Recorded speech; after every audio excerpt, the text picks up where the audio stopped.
ব্যাংকটির আর্থিক পরিস্থিতি নিয়ে নানা প্রশ্ন, একই সময়ে কর্মকর্তাদের পদোন্নতি আটকে থাকা। এর মধ্যেই ব্যাংকিং খাতে পূর্ব অভিজ্ঞতা না থাকা সত্ত্বেও অভিনেত্রী তমা মির্জাকে সরাসরি এভিপি পদে নিয়োগ। এ নিয়োগের প্রয়োজনীয়তা, যোগ্যতা ও যৌক্তিকতা নিয়ে চলছে তুমুল আলোচনা। জাতীয় চলচ্চিত্র পুরস্কার প্রাপ্ত অভিনেত্রী তমা মির্জার ক্যারিয়ারে যুক্ত হয়েছে নতুন এক অধ্যায়।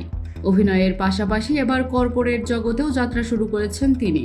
দেশের বেসরকারি ব্যাংক এবি ব্যাংকের ব্র্যান্ড অ্যান্ড কমিউনিকেশন বিভাগে অ্যাসিস্ট্যান্ট ভাইস প্রেসিডেন্ট পদে দায়িত্ব পালন করছেন তমা মির্জা। জানা গেছে, প্রায় 3 মাস ধরে তিনি এই দায়িত্বে রয়েছেন। নতুন দায়িত্বে যোগ দেওয়ার বিষয়টি সামনে আসার পর থেকেই সামাজিক যোগাযোগ মাধ্যমে শুরু হয়েছে জোর আলোচনা।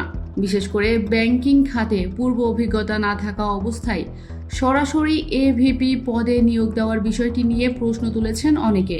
আলোচনার আরেকটি কারণ ব্যাংকের বর্তমান আর্থিক পরিস্থিতি এবং কর্মকর্তাদের পদোন্নতি আটকে থাকা।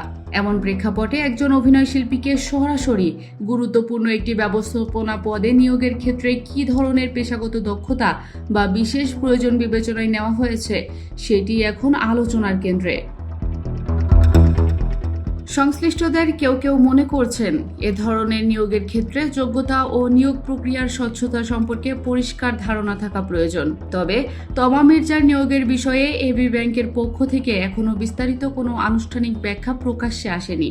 অন্যদিকে নতুন কর্পোরেট দায়িত্ব গ্রহণ করলেও অভিনয় চালিয়ে যাওয়ার কথা জানিয়েছেন তমা মির্জা। এখন অপেক্ষায় এবি ব্যাংক কর্তৃপক্ষের স্পষ্ট বক্তব্যের।